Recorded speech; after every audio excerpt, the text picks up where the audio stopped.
To hear more of our exclusive episodes not found anywhere else, check us out on Apollo.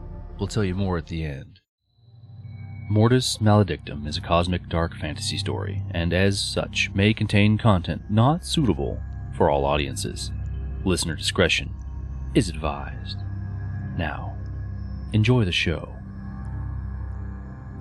Here you are again, prepared to turn the page. You know the risk, and know the danger. Let us begin. The Smithsonian was more than a museum, or even a collection of museums. It was a research facility, library, zoo, worked in art and cultural conservation. It was a large enough organization to hide the collections department's headquarters, safely tucked away 5 floors underground. Alex didn't enter through the museum up above, but through a nondescript office building a block away. Once inside, he took a quick elevator down to the correct depth and walked along a hallway lit with strange purple bulbs, until he came to a desk with a bored man sitting behind it. Alex held up an ID card to which the guard lazily glanced at before waving him through. The entrance was the size of a mammoth warehouse, and Alex stood on the very leading edge, overlooking the rows and shelves from the top of an enormous set of grand stairs. Down immediately below him was a large circular information desk. How's it going, Curtis? The man named Curtis grumbled something back in reply, but Alex couldn't make out what it was. Can I get the research key? The information clerk straightened up in his seat, finally paying proper attention. You call ahead to reserve it, Curtis asked. Alex reached into his jacket and pulled out a small cream envelope. He handed it over to Curtis. The man snatched the envelope out of Alex's hand and ripped it open. Alex watched Curtis's eyes scan left and right, reading the paper in silence. Finally, the man let out a grumble and a sigh. He threw the paper into the trash can on his side of the desk and pulled open a small cabinet. Fine. Here's the key. The room is yours for 25 minutes. You know the warning. Don't go a second over the limit, or the Institute is not liable for whatever damages it does to you. He passed Alex a large brass key. It had been surprising the administrators had approved his research request. Usually junior members had to have several letters of recommendation itemizing the merits of the planned research and vouching for the junior members' poise, credibility, and discipline. The relics in the section Alex needed were ancient and held knowledge that passed out of human memory, possibly for the better. The main floor had all the traffic of the all self-important people shuffling through with puffed-out chests, but the Institute, the real Institute, was in the twisting corridors, reading rooms, relic storage facilities, and the research laboratories away from the spotlight. He followed the hallway past several turns, leading off into sections and departments Alex hadn't yet explored. Finally, after descending 3 more flights of stairs, he came to the room he was looking for. Alex put the key in the lock and turned it. The security in this section was heavier than in others. Each of the research sections had their own version of the main hub, but this one was a progenitor. There was a digital clock high on the wall opposite Alex that read 25 minutes in bright red numbers. The seconds began ticking down as soon as he entered. Alex had to clear the next huddle quickly if he wanted any time at all with the artifact he came to see. The junior scholar opened the next door and stepped into a small room with a pedestal in its center. Floating above the pedestal was a large crystal shard about the size of Alex's hand. He walked up to it and licked his lips in concentration. Brow furrowed and hands closing the distance from his side, Alex waited for the crystal to activate, cleansing him of any potential contaminants before he stepped into the pressure-controlled, temperature-regulated and sound-proofed room beyond. He looked so confident before at the information desk, but now, standing in front of the thing, he hesitated. The crystal did not. Sparks of silver light latched onto Alex's arms and pulled his hands inward, fixing them to the sides of the crystal. Alex hadn't ever been allowed into this section before and didn't know what to expect. The sparking energy seemed to hang in the air for the briefest of seconds before, finally, it deactivated. Alex released his grip on the crystal, a burnt metallic smell sizzling through the room. A tingling sensation tickled the back of Alex's neck. The red clock was still ticking, and he needed to hurry. The reading room where Alex had brought his treasured volume was short. 4 thick pillars held up the low ceiling. There was no heater. There were no chairs. In the center, a pair of large stainless steel tables stood, enabling librarians to look over their artifacts off the floor. That was a small consolation, but the overarching theme remained. It was not a place designed for comfort. This room did its best to ward people away, and inconvenience those that did come there.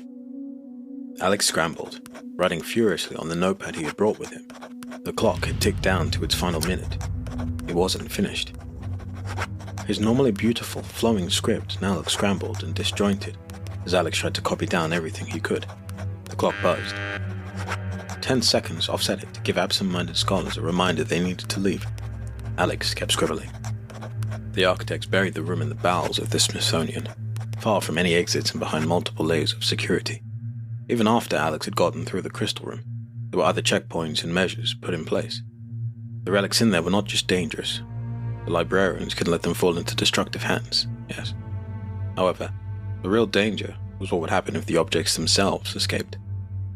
Alex closed his notepad and sprinted for the exit, which shut on him if he didn't leave before the time expired, and nothing he could do would open that door. It sealed him in.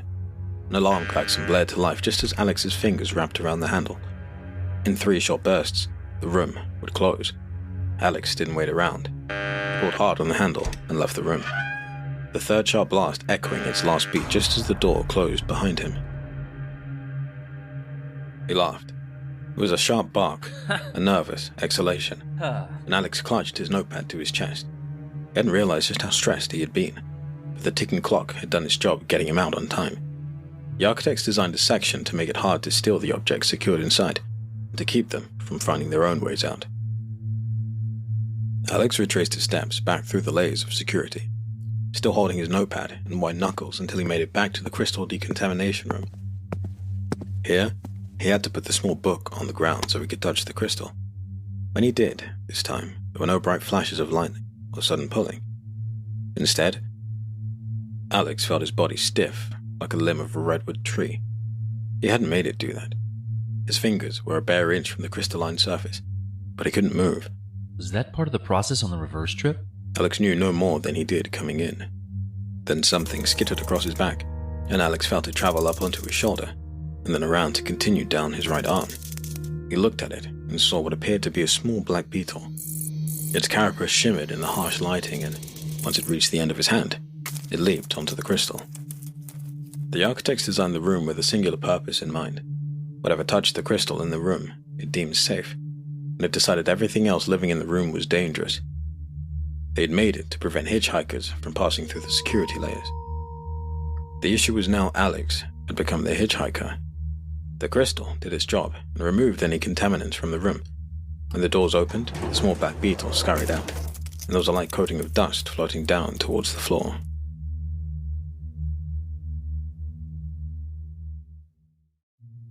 Ari, can you come look at this? Lindsay asked.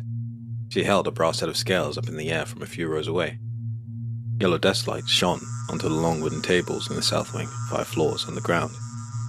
There were close to 20 researchers in the room, each cataloguing a different relic, and each looked up and shushed Lindsay when she called out. What is it? The older woman asked, making her way around the end of the tables. The others didn't raise their heads and didn't shush Ari. Some in the room had been with the organization longer than she, but it wasn't about tenure. Ari had experience.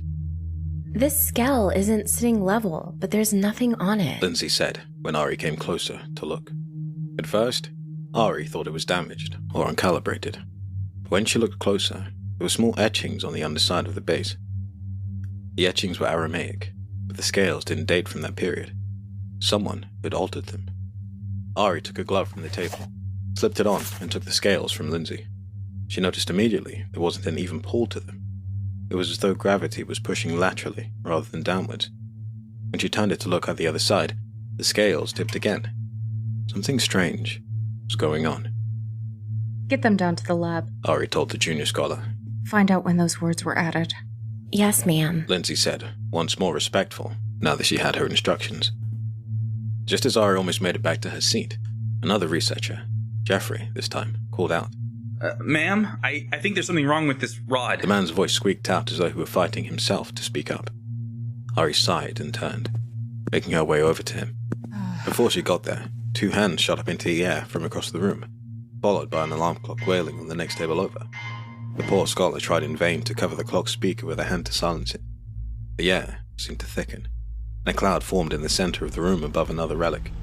Something was causing all of them to awaken, perhaps for the first time in centuries.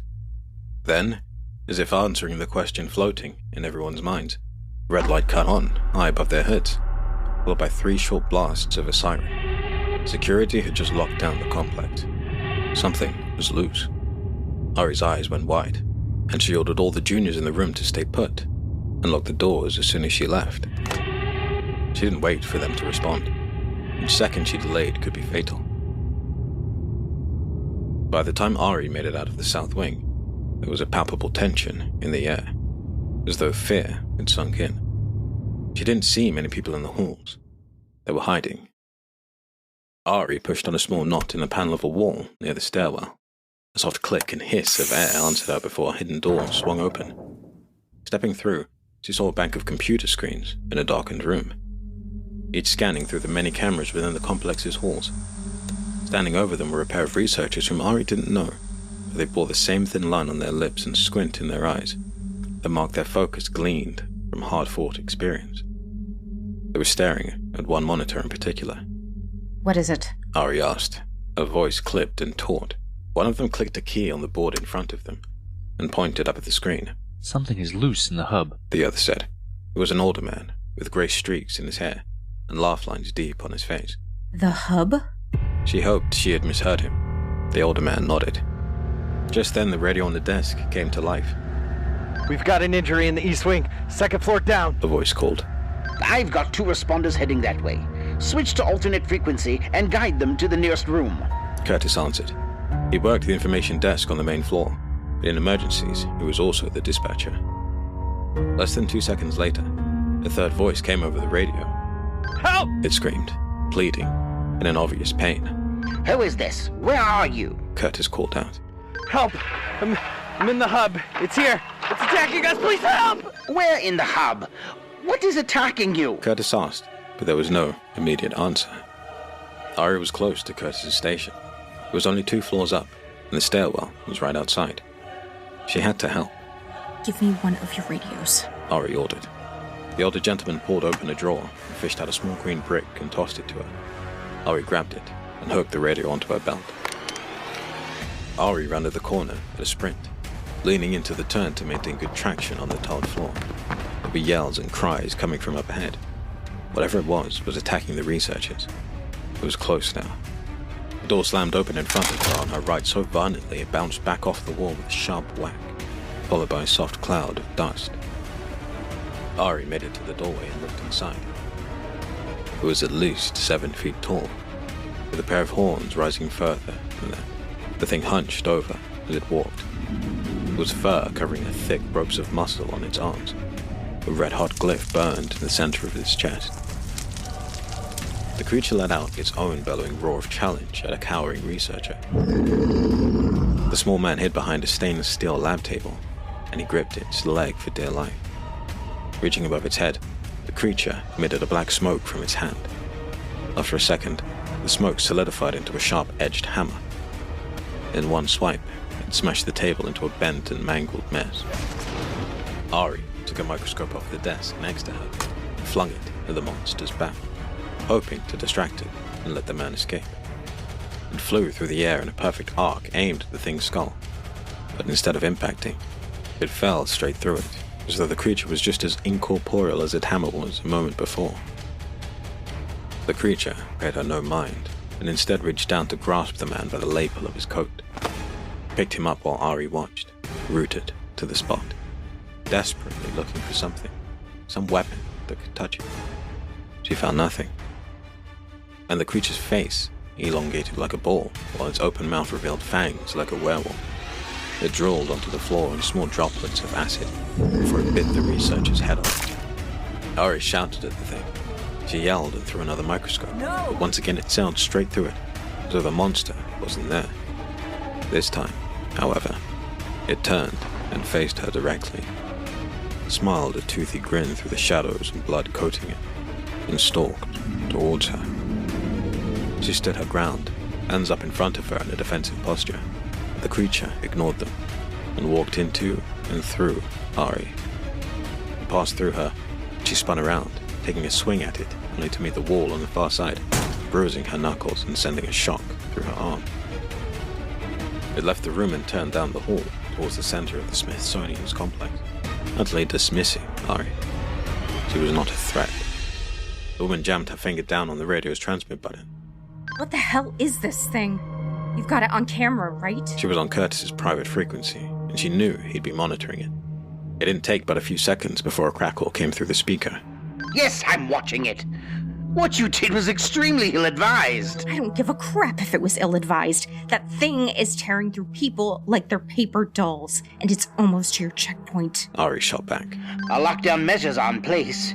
We will be fine. Curtis replied.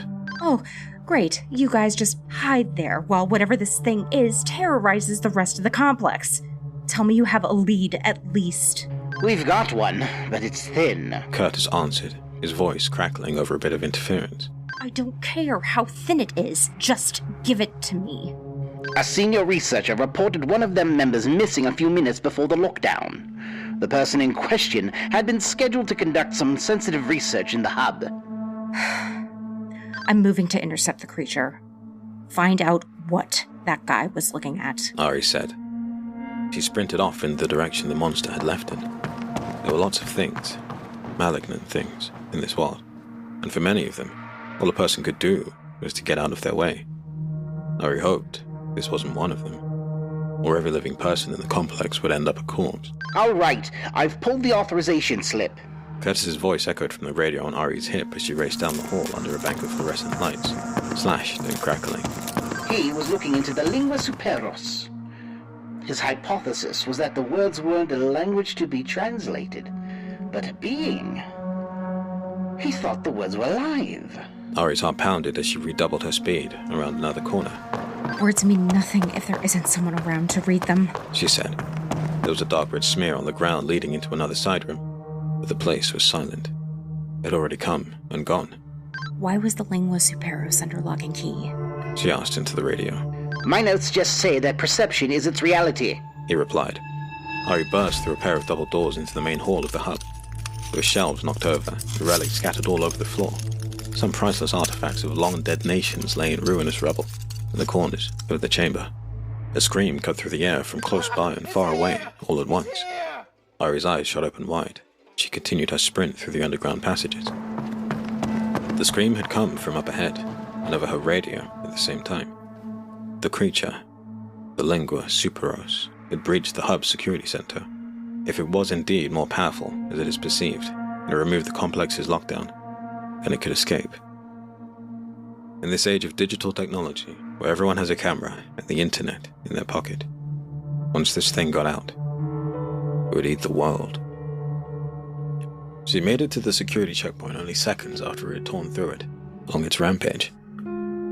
The creature was staring down at Curtis, who lay on the ground with his hands pressed hard against a red gash across his stomach. There were bits of flesh and smoking security uniforms coating every surface.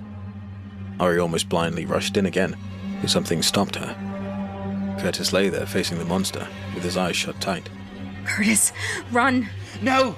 He yelled back. Quickly, Ari, shut your eyes! It can't hurt us if we can't see it! Are you crazy? It'll rip you in half. There was a discarded pistol on the ground next to her, and she picked it up. Leveling the barrel at the back of the lingua superos' head, she pulled the trigger and let off 3 quick rounds. They flew through the beast and took out a computer monitor on the far side in a shower of sparks. It reached back above its head, and smoke emitted once again from its hand. Once again a large maul appeared in them, and once again it tensed to bring it to bear against its intended victim. This time, Ari hoped it would be different. Curtis was an arse and a stickler for procedure, but he wasn't stupid. As the blow fell, she closed her eyes. For a long, agonizing moment, she heard nothing.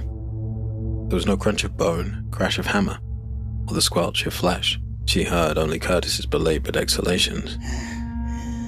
Ari finally opened her eyes, but the creature was nowhere in sight. Curtis struggled to stand up. but he managed while holding a white-knuckled grip on the desk next to him. Ari helped ease him down into a chair. Where'd it go? She asked. It left to look for someone else to kill. If no one is looking at it, it's effectively neutered. You almost got me killed stumbling in here like that. How did you know that? Ari asked. Well, I didn't. But it was working, wasn't it? Curtis replied, grimacing in pain from the slash in his belly. You still got hurt. That was from one of these morons, rest their souls, not the Lingua Superos. Listen, you've got to get into the research hub where the book is. Get in there, destroy the thing. If we remove the words, there's nothing tethering it to its physical form, right? Ari stared at him for a moment, thinking the idea over. You're sure that'll work? Curtis shook his head. Who knows, but this did. Look, it's the best shot we have. Get going and I'll clean this mess up. Curtis tossed Ari a lighter. She caught it easily in one hand. Burn that thing to cinders. Ari nodded and left the security point, heading back into the maze of passages. The decontamination room's door came into sight around a bend in the corner. Stepping inside, Ari didn't see any security. The room felt still and dead. There were small piles of ash sitting against the wall flanking the entrance. The door was well lit with a dull pink light, warning off anyone from accidentally entering. She didn't think twice and ripped it open. The crystal stood hovering where it always was. Ari raced up to it and touched its cool surface. There was a flash and a hiss, but nothing else happened. She moved into the next room and through more layers of security, she saw more small piles of ash and put the pieces together. There would be a reckoning soon. Ari was going to destroy this thing for hurting so many. Burning a book has a stigma about it, but when one became an unstoppable creature, tearing people apart, Ari's scruples disappeared entirely. Flying through the last remaining doors, Ari made it to the reading room. There were two others already here. They stood hunched over something on a table in the center of the room, and even from behind, Ari recognized the figures. It was the two junior scholars, Jeffrey and Lindsay. How they had made it to the room alive, in one piece, was a shock. Beyond even that, the two had somehow worked out the same idea as Ari had, but without the benefit of Curtis's records check. It was impressive. How? Ari asked. The two scholars jumped at the sound of her voice. They had been so entranced even the sound of the door hadn't shaken their attention. Oh, it's you. Lindsay said. Here, come look at this. Ari stepped up between the two juniors to gaze down at what had held their rapt attention. It was a large book, open to a page full of text Ari couldn't decipher, but it didn't take her long to realize what she was looking at. There was a glyph missing from one line of text. It had left a shadow of inky residue between two others. She had seen a glyph matching that shadow before. It was the one that had glowed on the face of the creature. This book was the Lingua Superos. How did you find this? How did you know? Ari asked. The two scholars first looked at each other, and then back to Ari, confusion clear on their faces. We came here looking for answers. There's something monstrous out there, and it's tearing people apart. Jeffrey said. Lindsay cut in, pointing down at the open Lingua. This was just sitting here when we arrived. We don't know what it is, but that spot has a missing letter. If you look closely, It matches the one on the monster. I noticed that too. Ari finished. Lindsay nodded. We're hoping to find some way of banishing the monster, but we couldn't make heads or tails of it. That was until a few minutes ago. That piqued Ari's interest. You can read this? She said, pointing down at the thick leather-bound book. Well, sort of. Jeffrey said. It's as though the words are rearranging themselves in our heads. We looked one page over when we first got here, and then looked at it again a few minutes later. Only the second time, Lindsay could pick out some words. It'd be exciting if it were under other circumstances. Lindsay said, and she looked down at the Lingua. Like here, it talks about the beginning of the worlds. Or words. We're not sure yet, but I know we'll get it. We just need more time. That monster out there is ripping the place to shreds. We don't have more time. Ari said. There was an edge in her voice. She was impatient, and it was though as there was a solution sitting just out of reach. We know. We're just trying to figure out how to stop it. Jeffrey said, his eyes flicking over to Lindsay. What I'm saying Ari said, trying hard to keep her voice even. is that research is great and all, but at some point, you just have to act. This monster was born from the Lingua. Maybe there's still a link there. Lindsay blinked a few times at that, as though the thought had never occurred to her. Jeffrey snapped his fingers. Yes. Like there's a way to bring it here and bind it back into the book. I was thinking more like burn its house down with it inside. Ari replied dryly, pulling out the lighter Curtis had given her. No! Lindsay shouted and jumped between the book and Ari's lighter, her hands held out in front of her. What's wrong? Ari asked, and tried to step around her. You can't do that! She shouted. We would lose the book forever. That is the point. Ari replied. Jeffrey stepped to the side, avoiding both women's gaze. What if there's a better way to destroy the monster? Lindsay said. She hadn't moved from between the book and her mentor. Although I applaud your conviction, we do not have the time to spend looking for another way. Jeffrey took another step, this time backwards. I can't. You mustn't destroy it. Ari paused at this. Something was off. Why was Jeffrey backing away? Why would Lindsay go against her like this when she hadn't ever done that before? How did the two of them make it past the creature roaming the halls? It can only exist when it's perceived. She muttered, realization dawning. It took you long enough. Lindsay said, her voice pitched deeper, with discordant notes ringing out from every corner of the room. Jeffrey had inched close enough to reach for the door. He tried to make it, but Lindsay was faster. She hadn't even needed to move. Her arm became a shadow in an instant, growing to 10 feet and snatching Jeffrey from his attempted escape. No! He cried. You promised you'd let me live if I tempted another person to take my place! Lindsay made a pouting face. Oh, She said. that's too bad. What? Jeffrey asked, his eyes wide in terror. I lied. Lindsay said with a smile, and, in one swift motion, she crushed Jeffrey's windpipe. He fell to the floor in a heap, but only stayed there for a moment. Lindsay cooed, smiling, and arched her back. It cracked once, and she shivered. As she did so, Jeffrey's body dissolved into a soft cloud of ash. That was delicious. Lindsay said, lifting her eyes to meet Ari's hard gaze. What did you do with Lindsay? Ari asked. Her voice was even and deadly calm. Oh, doesn't that sound like a threat? The creature teased. Its voice sounded deep and sultry. Its eyes, Lindsay's eyes, looked out at Ari as though they were admiring an expensive steak. What did you do with Lindsay? Ari repeated slowly, enunciating each word through gritted teeth. The creature cackled. Isn't this just exquisite?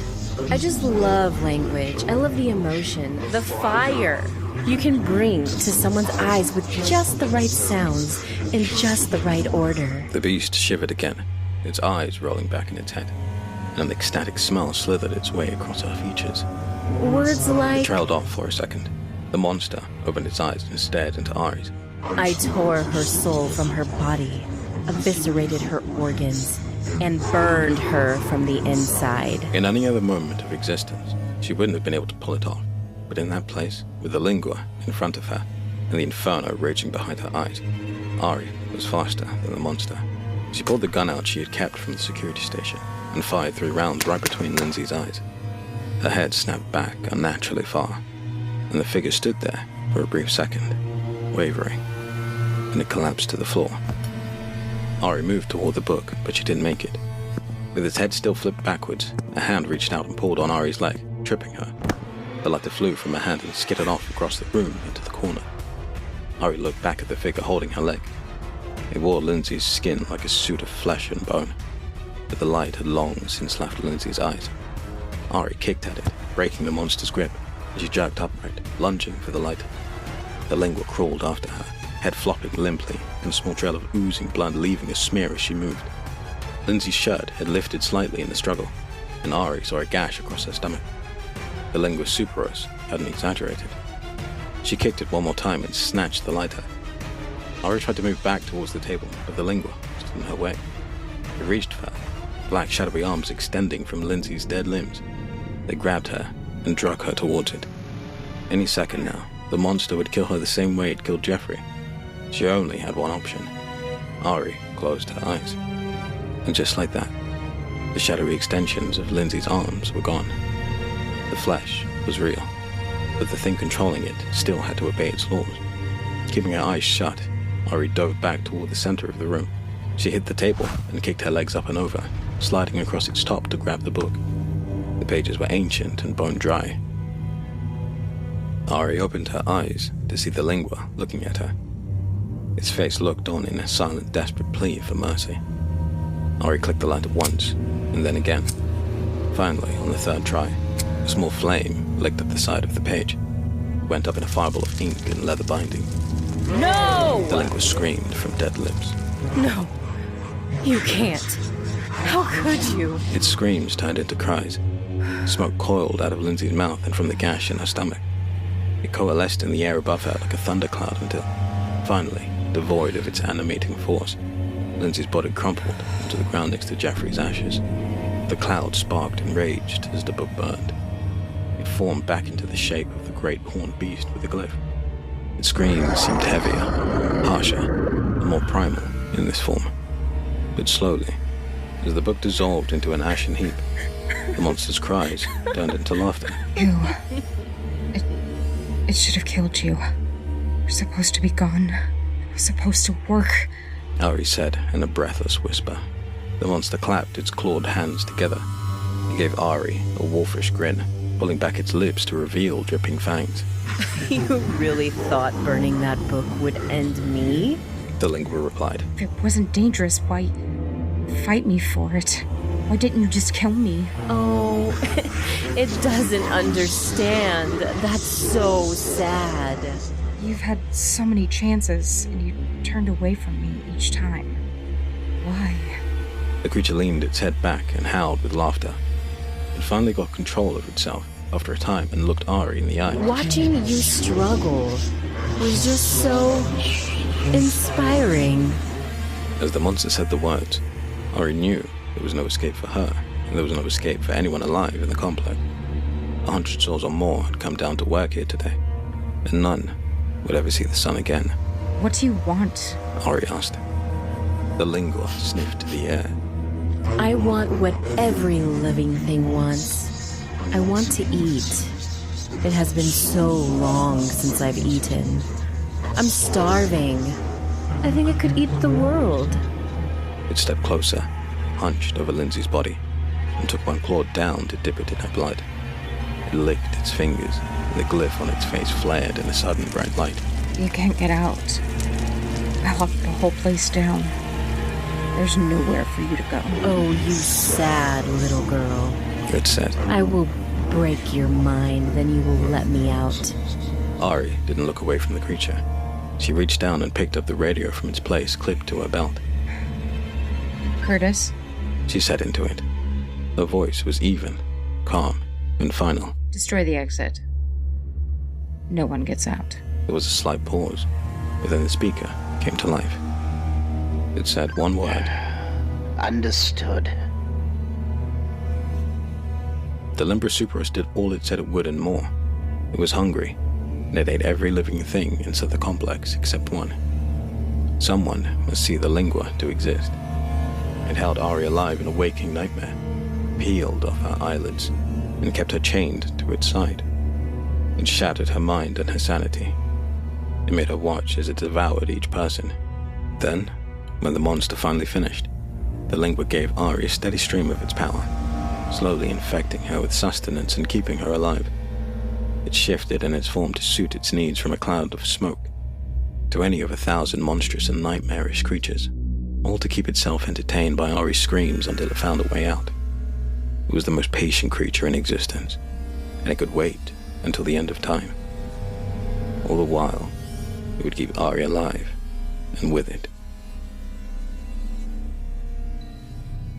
And thus, the story is ended. The tale told. The chapter closed. Well, Dark Valiants, I hope you enjoyed the show. If you want to know what happens to Ari and the SORC, I guess you'll just have to hit that follow button, won't you? This story, Labyrinthine Shades, was written by Devin McCamey. Our narrator is Jeremiah John. The voice of Ari is Ariska Redding. Alex was voiced by Devin McCamey. The man who brought Curtis to life was Gorath Hayun. Lindsay was voiced by the always spectacular Rosie Knuckles, and the voice of Jeffrey was Brandon McCamey. Our audio engineering was expertly crafted by Michael G., and our bespoke artwork for this chapter was drawn by Brandon McCamey. Our media manager is Jonathan Capers.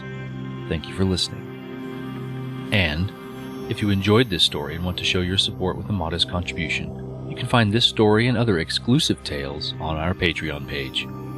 Lastly, join us in our community Discord server to hear about news, events, and giveaways like signed copies of the book. The links are down below. Thank you.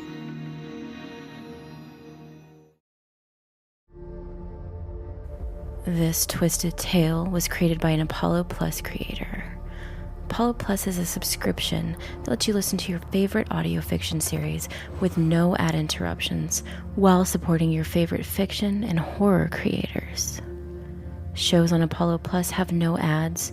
They grant early access to new content, offer exclusive episodes and behind-the-scenes clips, season supercuts, and more. And the collection of shows is always growing.